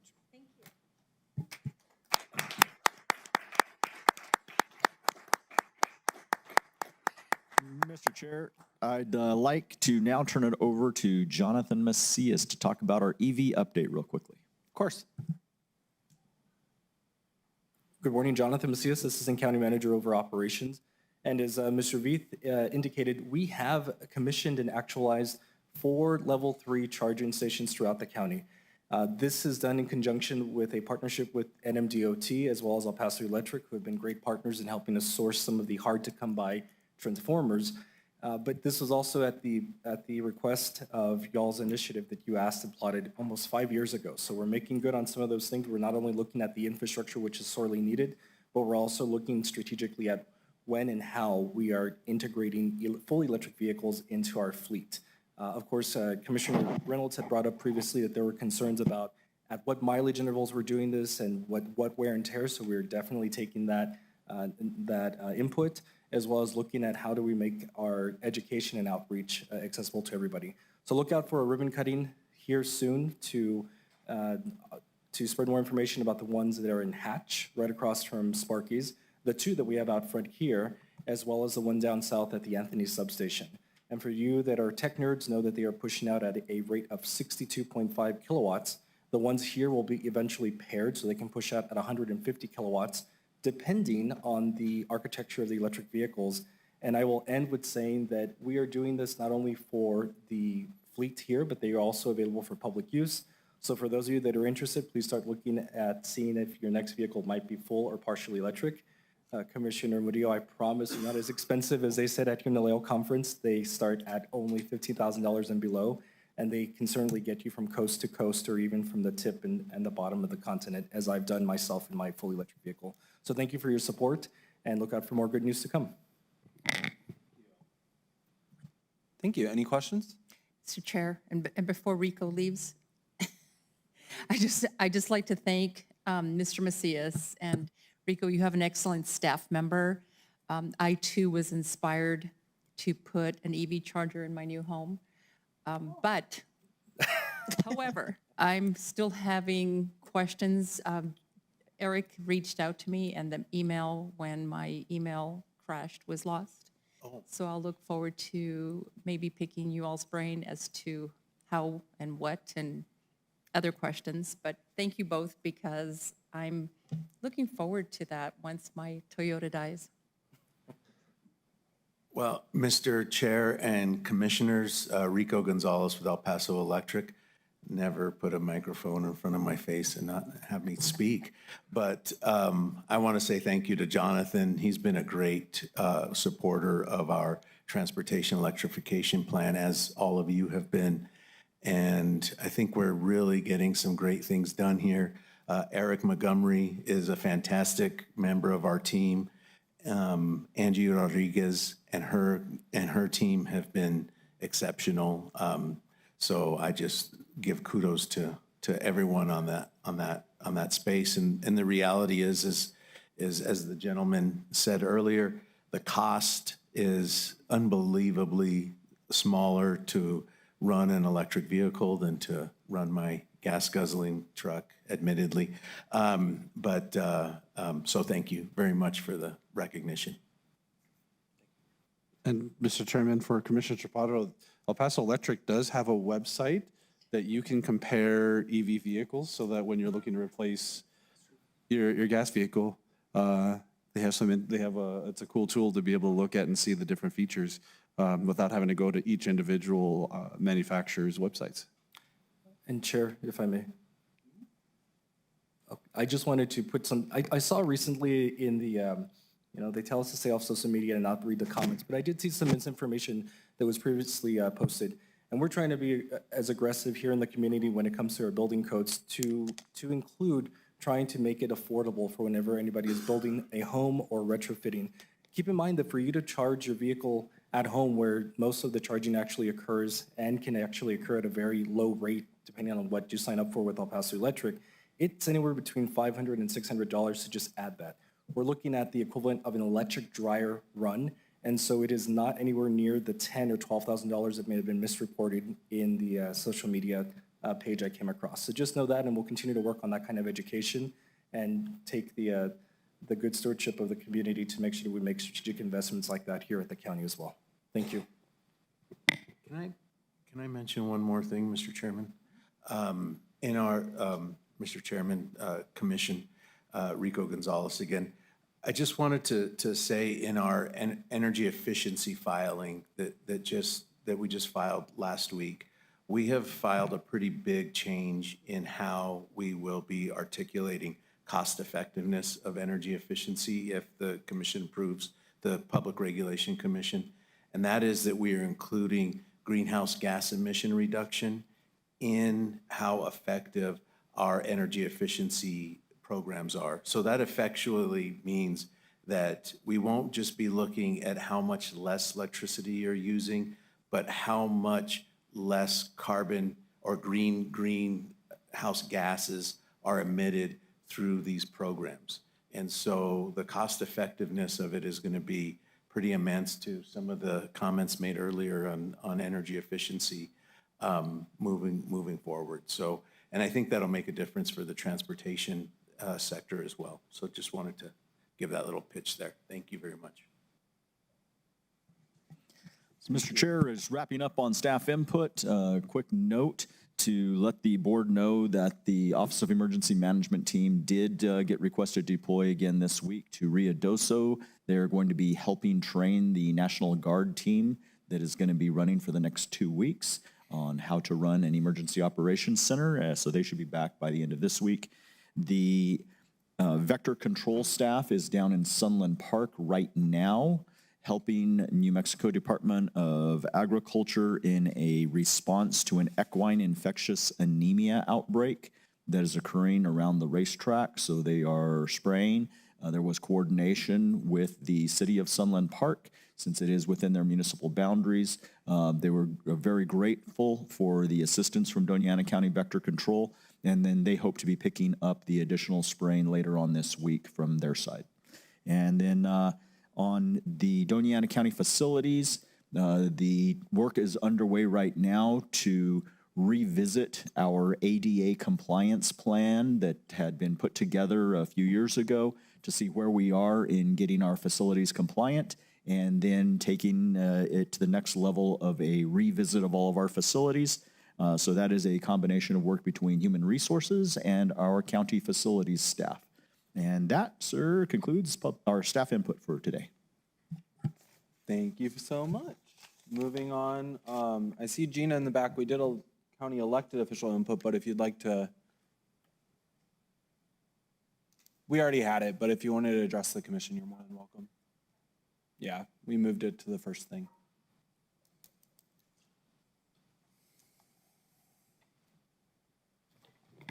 Good morning, Chair Salazar Hernandez, Vice Chair Murillo, Commissioners Reynolds, Sanchez, and Chaparro. Gina Eugenia Montoya Ortega, Assessor here at Doña County. I just wanted to give an update as far as where our office is. Last week, we actually had our protest hearing. We originally had about 568 customers that were going to protest the value of their property, home, or building. We actually, due to our staff really working hard to work with those customers, meeting with them, trying to collaborate on, okay, this is why we're doing this, we were able to get it down to about 115 people. After it was all said and done, we had about 12 people that did come to the protest hearings. So I would just like to give a shout out to all the staff in our office, especially our appraisers. We are shorthanded and they were working very, very hard, especially our supervisors, our chief appraiser, data analyst coordinators. We had doc techs that were involved in this. So just a shout out to everybody in our office that worked very, very hard to make sure that we got through this. And look, we're currently working on closing out 2024. By the appraisers are working on permits, wrapping up 2024, and so that we can begin working on year 2025. So thank you for your time. Thank you.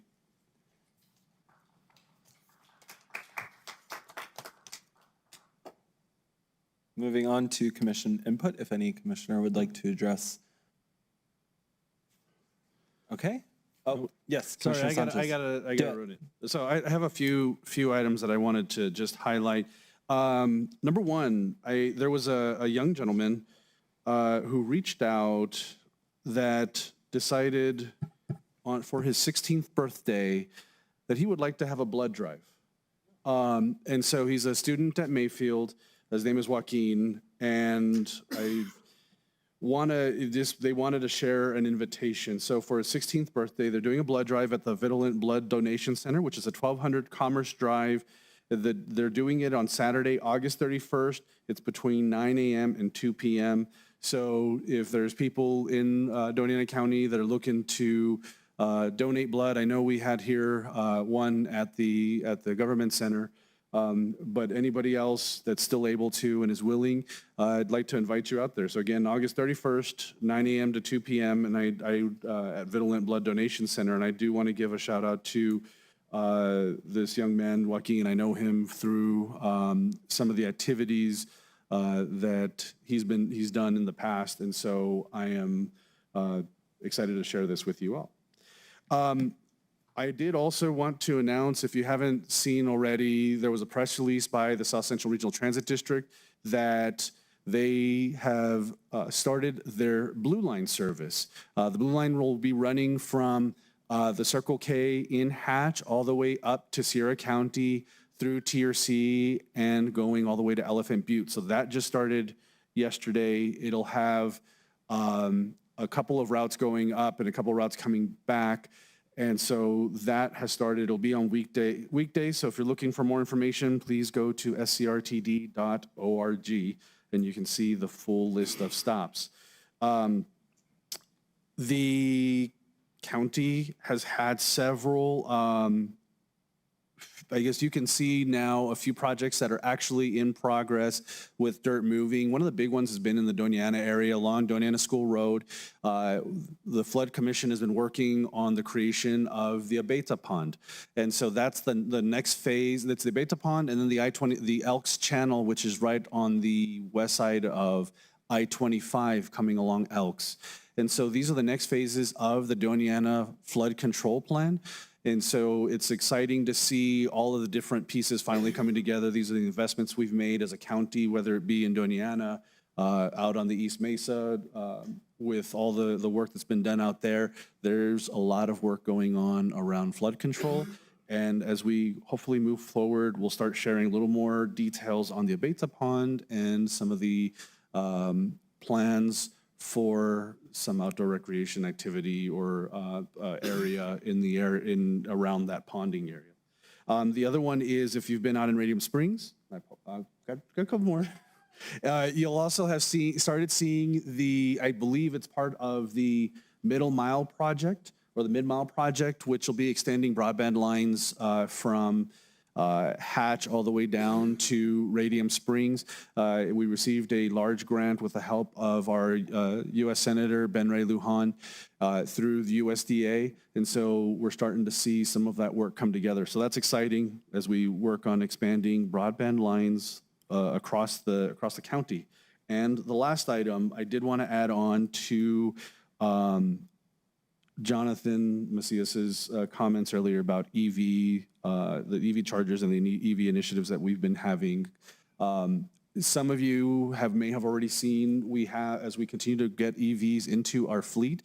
I just happened to see the vector control Ford Lightning that was in the back. So hopefully the public will start seeing more of our EVs running through the county. And as we continue to find that the best ways to implement EVs in our fleet, I think it's going to help with overall costs for maintenance and longevity for our fleet. And so I'm excited and appreciate all the support and efforts of the fleet department, of Mr. Jonathan Macias, as well as all of our management staff. So I'm excited for where we're going.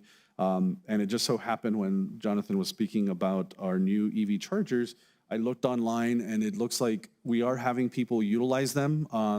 They're giving reviews, and even the one in Hatch, which is literally, it's at the village hall, at the village town hall, as well as right next to Sparky's. And so that was one of the comments that they made about that location, is that they could charge at the charger and then go eat at Sparky's. So it's kind of nice to see these fast chargers and this infrastructure can be used for opportunities to bring people into our community, just like they would stop at a gas station. And because they're taking the time to stop, they can look around and see what's in the local area, and people get to discover a little bit more about Doña County. So I'm excited for all these initiatives, but thank you, Mr. Chairman. Thank you for allowing me to go down my list. You're very welcome. Okay, and then to add some things to that, the Doña County is doing the Comprehensive Roadway Safety Action Plan, which is a comprehensive safety action plan to reduce fatal and serious injury crashes on local roads and highways. And there are 3 open houses happening within the next week. One is Thursday, August 15th at 3:30 here at the Doña County BOCC. There's one on the 15th from 4 to 6 at the DACC office Sonoma Ranch, and Friday, August 16th at Thomas Brannigan Library. So if you'd like to attend those, please do. And then we have this on our social media platforms as well, so please do turn into that. You can also do engage.bhinc.com, and there is a portion on there for Doña County. And then also we will be doing a fitness court at Vado and Del Cerro opening/ribbon cutting, and that's going to be Wednesday, August 28th at 1 p.m. Any other commission comments? Yes, Commissioner Reynolds. Thank you, Mr. Chair. This evening at Chaparral at 6 o'clock at Betty McKnight, we have a Chaparral community meeting. Everyone is welcome to that. And matter of fact, it'd be great to see people there. On Thursday at 10:30, Casa de Peregrinos is going to have a groundbreaking ceremony at the Betty McKnight again for the new food pantry that they're opening up down there. So it's going to be a ribbon cutting and discussion about that. On Friday, we're actually at Butterfield. They're having a food distribution event at 10 a.m. at the Butterfield Community Center. Next week, since we have another week before we have another meeting, there's also going to be MIRVDA meeting on Tuesday, the 20th, and that will be at 9 o'clock in the morning. And then CRUA is holding a special meeting as well on Monday, the 19th at 5:30. So all are welcome. Thank you, Mr. Chair. Thank you, Commissioner. Any other commissioner have comments? Seeing none, we're going to move into presentations. We do have a 2023-2024 ACES final stats, and we have our Animal Control Manager, Ms. Ward. Welcome. Good morning, Chair. Good morning. Commissioners, and any constituents that are watching us here and online. So Mary Lou Ward, Doña County Animal Control Manager, and with me I have Jesus Ferrari.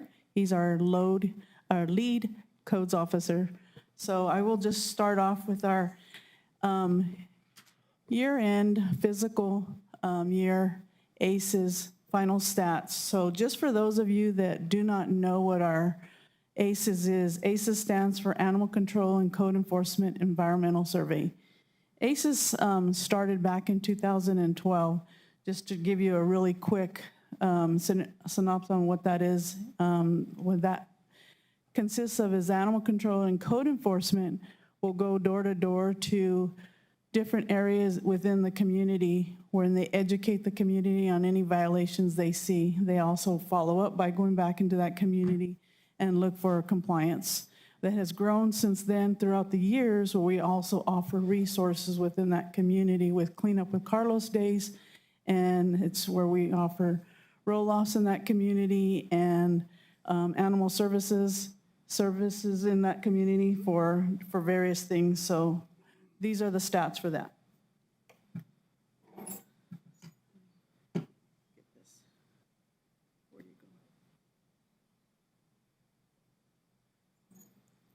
So I'll just start with this past fiscal year. These are the areas that we visit in that community.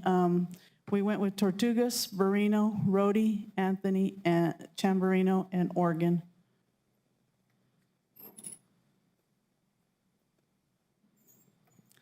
And this is a combination of all the communities. So if you look at the stats, in all, we visited 452 homes. Out of those 452 homes, initially there was 166 of those homes were in violation. out of those 166 homes, there was a total of 452 violations reported. 374 violations reported initially. So some of those homes had several violations within those homes. So again, going back on our follow-up days and after the cleanup with Carlos events, we had 71 homes in violation and a total of 106 violations reported. And I'll let Jesus take it from here. Welcome. Good morning, Mr. Chairman, Commissioners, constituents, and camp managers. Thank you for all the support. So for our cleanup with Carlos, as you can see, Tortugas, we picked up 7,120 pounds of trash, 3,800 pounds of tires, and that was just in one day, 4 hours. Chamberino, the same, 7,980 pounds. Fortunately, that one was just trash, no tires. Together, combined from FY23 to FY24, we picked up a total of 80,066 pounds of trash from our communities. And that's just trash, almost over 39,720 pounds of tires removed from our communities that would end up in our deserts, arroyos. We also have the Keep Doña Camp Beautiful, which we work with their youth. We assist other community leaders with cleanups. Just of those events that we have, also working with the city of Las Cruces, we picked up, we removed 47,206 pounds of trash and removed 23,000 pounds of 23,000 pounds of tires from just other events separate from Cleanup with Carlos. With the spay neuter program SNAP from FY23 to FY24, 1,999 vouchers were issued to our residents. They performed 770 spay and neuters, 486 dogs were spayed or neutered, and the same with the cats, 284. Total of 484 rabies vaccinations were provided, and 442 microchips were provided to our residents' pets. But again, thank you so much for all your support. Big thanks to South Central Solid Waste Authority that always working with us to be able to provide us the dumpsters and work with us on that. So thank you so much. Thank you for your time. And for that, we'll stand for any questions. Wonderful. Thank you for this information. That's great. Good work to everyone on your team. Congratulations. I love these cleanups, so this is just fantastic. Commissioners? Mr. Chair. Yes, Commissioner Chaparro. I'd like to thank you all for going up to Oregon. It is very meaningful for that district because there's a lot of trash everywhere, obviously. But if we could make it more often or get more dumpsters, I know it's difficult to do, but I would appreciate it very much, and so would the residents. And if I can do anything to help, please let me know. Thank you. Mr. Chairman? Yes. Marilu and Jesus, thank you so much. I know, when you all come and participate in the meetings, I think you guys are probably the ones that end up getting, if it's not in the meetings, I know I get the most calls is from animal control and codes enforcement. And I think it's just telling when you say you have the dumpsters out, you have all that, it doesn't take long for those to get to those to get filled up. And I think as we get out in animal control, we start seeing the SNAP vouchers you give out, all the things that you do. And I'm so excited about having our vets. So appreciate all you do. I know you guys have busy all the time, but appreciate to you and to the teams and everything they do across the county. Thank you. Commissioner? Mr. Chair, I'm just curious as to when you're going to get out to Chaparral and if there's anything I can do to help facilitate that, especially like the community meeting this evening. It'd be great if I can tell them that you guys are looking at bringing a dumpster out there or possibly help give them an update on what we're doing out there.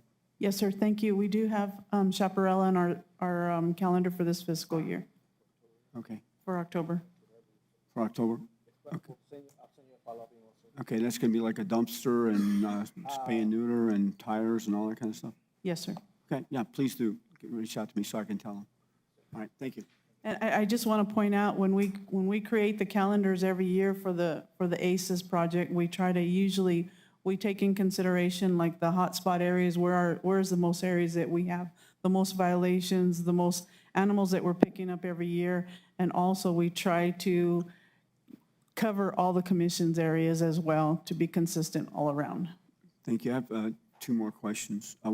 First, thank you for Tortugas. I really appreciate your help there, and I know it's very, very much appreciated by the citizens and the community. And they always, every time we have a meeting, they always bring that up. So thank you very, very much for that. I'd like to get an update on what's happening over on Los Alturas with the trailer park when you get a chance. Not right now. Okay, thank you. Thank you. Thank you. Thank you so much to both Thank of you. you. And now that we have a vet on team, it's going to be totally different. This is exciting. No pressure. It's fine.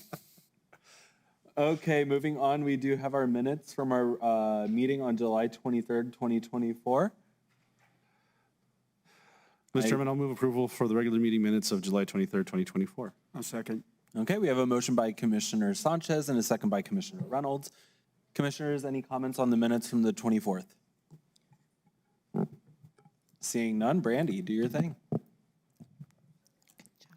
Commissioner Reynolds? Yes. Commissioner Chaparro? Yes. Commissioner Sanchez? Yes. Vice Chair Murillo? Yes. Chair Shaljo Hernandez? Yes. Motion carries, minutes are approved. Moving on, we do have 3 approvals on the agenda for today. The first approval is item number 14, which is to amend Chapter 3, Travel Per Diem and Mileage Policies of the Code of Doña County. And we have our county attorney, Mr. Gooden, here to guide us on this journey. Mr. Chair, Commissioners, it's actually Chapter 111. It is 111. It is not written that way. Do we have a motion on the floor for approval? I'll move approval. We have a motion by Commissioner Sanchez. I Second. will second. Oh, I second first, sorry. Go ahead, Mr. Gooden. Mr. Chair, Commissioners, I would characterize this as more of a cleanup than a really modification. There is one modification I'll discuss, but for the most part, I would put it as a cleanup or simplification ordinance. So we have in Chapter 11 of our Code of Doña County, we have our travel policies that sets out what the travel reimbursements are, the per diem that the person that's traveling is entitled to. But we've basically put that in based upon what the Department of Finance Administration from the state sets forth in accordance with the state's Travel and Per Diem Act, which we is basically put out as being our starting point. We can be more restrictive than them, but we can't be more generous, generally speaking. So what happens from year to year, the rates that are set out by DFA, they change. And so that leaves us in either a position where we're providing for our employees reimbursement rates that are less than what the state is, or we're ending having to come back on an annual basis to update our code. So what I did throughout this is rather than setting out specific reimbursement rates for mileage and for hotel reimbursements that are allowed, et cetera, is I just changed it so that we would basically be referring to the DFA rates throughout the ordinance. That's the biggest, that's the main change that's there. There's one other minor change or major change, however you want to look at it, I'm not sure, dealing with travel of out-of-state travel for employees. The current code allows the elected officials departments, they can, the elected official can approve out-of-state travel for their employees. However, for all other employees, it requires approval from the Board of County Commissioners. And as you see on a very quite frequent basis on the agenda, we have an item for out-of-state of travel. Our thinking on this was that you've hired a county manager to oversee the non-elected officials departments, and they should be part of the county manager's responsibilities is reviewing the out-of-state travel that's being proposed and making those approvals appropriately. If the county manager makes approvals that are not appropriate, then the board has their ability to come back to the county manager and ask questions as to why or to give directions that would restrict that. So, but we did also add in there just for accountability purposes that there would be on a I think on a quarterly basis, that the county manager would report to the board what out-of-state travel the county manager has approved. So that's basically what this what this resolution does. As I said, it's more of a cleanup or simplification than a significant change, with the exception of the travel, out-of-state travel issue. Thank you for that. Commissioners, any comments?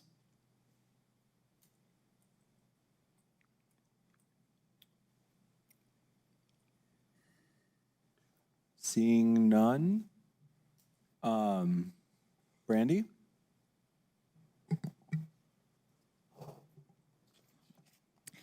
Commissioner Reynolds?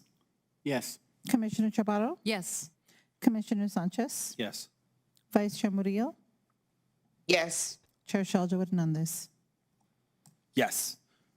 Motion carries. That item does have a resolution number. That number is 2024-97. Thank you on that, Brandy. I appreciate it. Item number 15, authorization to publish an ordinance enacting an improvement special assessment program, ISAP, within Doña County. Do we have a motion? So move. We have a motion by Vice Chair Murillo, and we have a second by Commissioner Reynolds.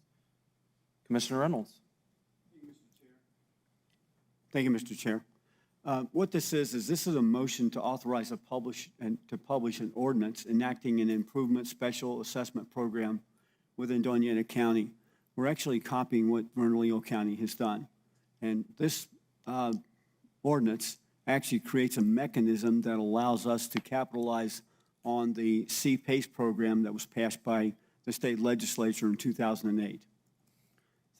So it's only going to include, and as authorized, it's going to authorize publication of an ordinance to improve special assessment program within the county, which will allow willing owners of agricultural, commercial, industrial, and certain multifamily residential properties to obtain affordable financing for qualifying improvements, including energy efficiency, water conservation, renewable energy, resilience measures, through the payment of special assessments on their properties.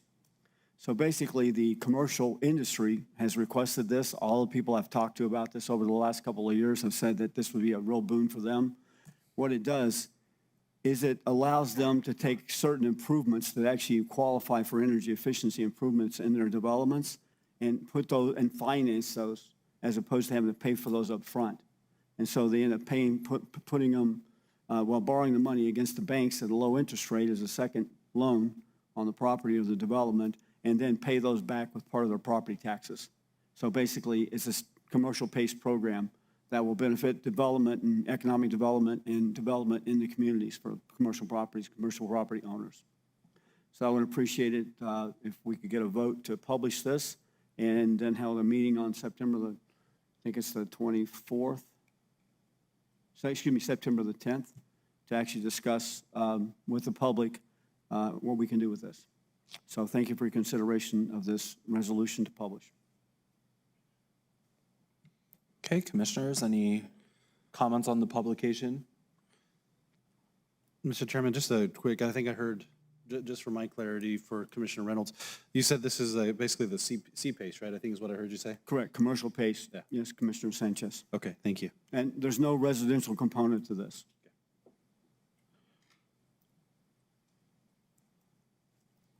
Okay. Any other comments? Mr. Chair, Commissioner, I would point out too, when this first came across the agenda for my review, it didn't have the notice of publication. So I prepared that, and I just picked the 10th as the date for the hearing that it would be set for, so that we would have time to do the minimum of 14 days publication. I did not have an opportunity to consult with Commissioner Reynolds if that was the day he really wanted to do it. I think what he was first mentioning, I thought he was kind of, looking at, started to say a different date that was a little bit later, so it could be that as well. But I just want to clarify, I put that date in there without having the consultation with Commissioner Reynolds, but that does meet this date would meet the statutory requirements for publication notice, and if it wants to be further out, it could be, but that would probably be the earliest it could be done. Okay. Any Mr. other Chair? comments from the board? Mr. Chair, Mr. Gooden, thank you very much for taking the initiative on that. I appreciate it. And also, I'm comfortable with September the 10th, and I think that gives us ample time for the public to review and make comments. So thank you, sir. Okay. Seeing no other comment from the commission, Brandy? Commissioner Reynolds? Yes. Commissioner Chaparro? No. Commissioner Sanchez? Yes. Vice Chair Murillo? No. Chair Shaljo Hernandez? Yes, motion carries. Item number 16, which is a resolution authorizing the Doña County Board of County Commissioners to change the reporting of the code compliance officer from the county manager to the Board of County Commissioners. Do we have a motion? So moved. Second?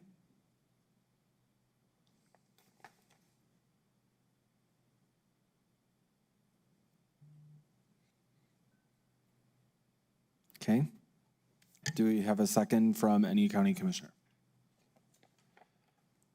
Mr. Chairman, Yes. may I make a comment?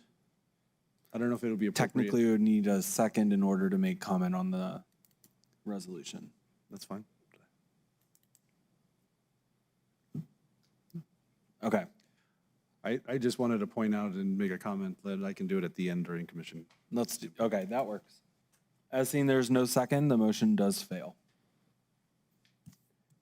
Next up, we do have commission input / follow-up. Commissioner Sanchez, now would be the time. Thank you. You're welcome. I wanted to just point out that as the code of conduct is written, the compliance officer does report to the review board. They're selected by the county attorney and the county manager, but it is here under section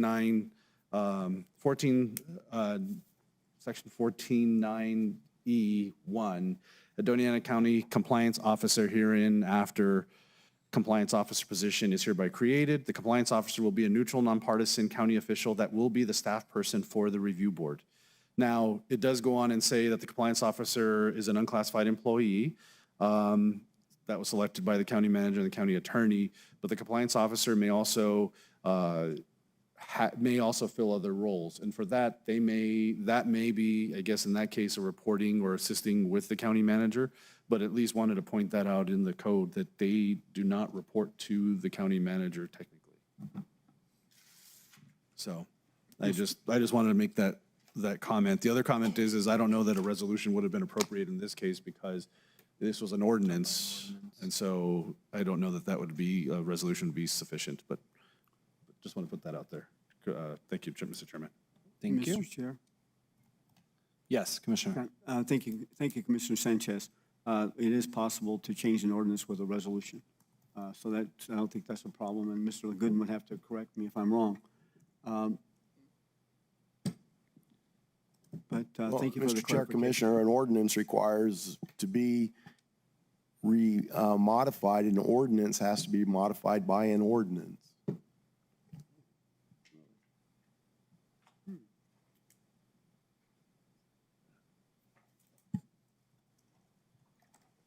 Okay. Any other follow-up commissioner comments? Seeing none. Brandy, correspondence, if you could.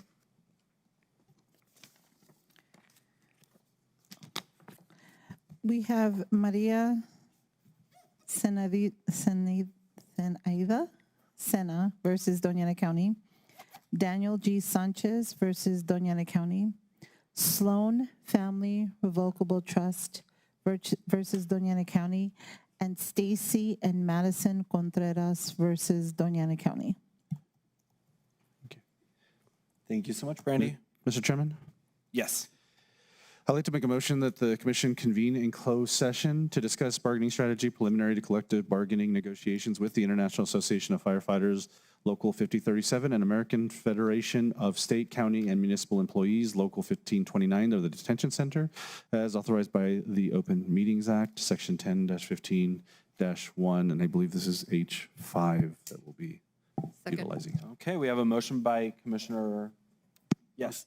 Second. Mr. Chair, there's one other item on there that we were asking for, which is to discuss a limited personnel matter. Oh, and sorry. So then I will amend my motion to also include the discussion of a limited personnel matter related to the performance issues of an employee, which will be authorized also by the Open Meetings Act, Section 10-15-1H2. I'll second the amendment. We have a motion by Commissioner Sanchez and a second by Commissioner Reynolds to go into closed session. If there's no further comment, Brandy, if you can roll call us, please. Commissioner Reynolds, Yes. Commissioner Chaparro, Yes.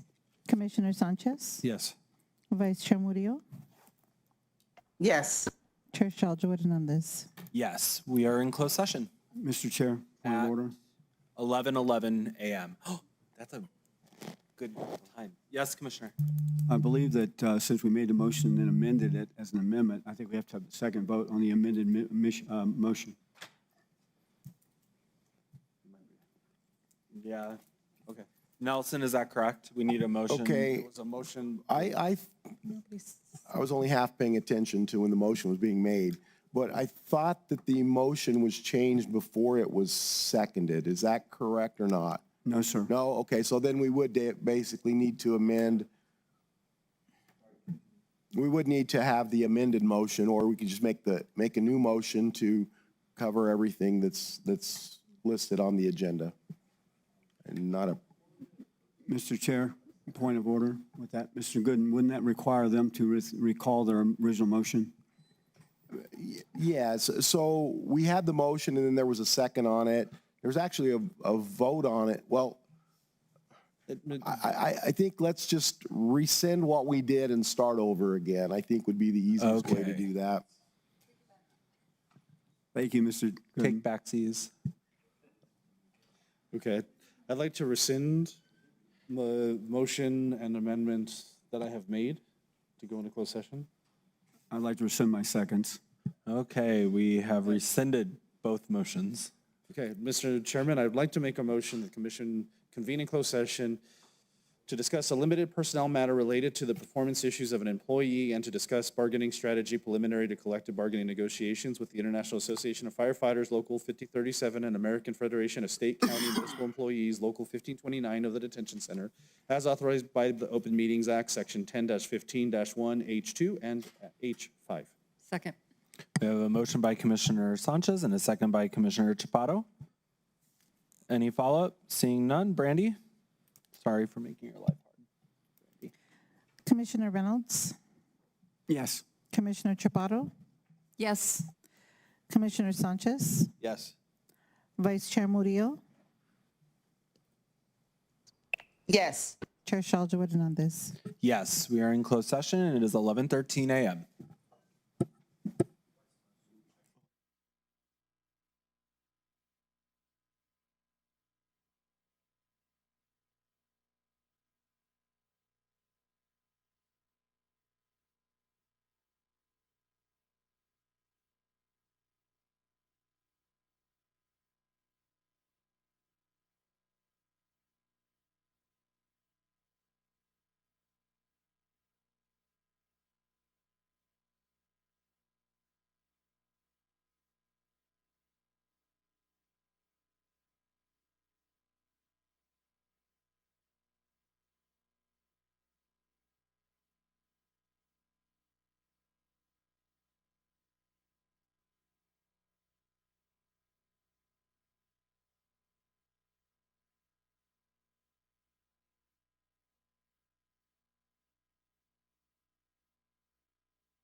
We're back in open session. William, we're ready when you are, sir. Who wants to read the thing? I'll do it. Manny? I mean, I said it earlier. All right. Are we ready to go? Yep, we're ready. All right. Let's let the record show that we're back in open session and nothing was discussed in closed session. It wasn't authorized by our motion. And with that, Mr. Chairman? And with that, I move to adjourn the meeting. I'll second. We have a second by Commissioner Sanchez. Anything else? We're adjourned. It is 12:50.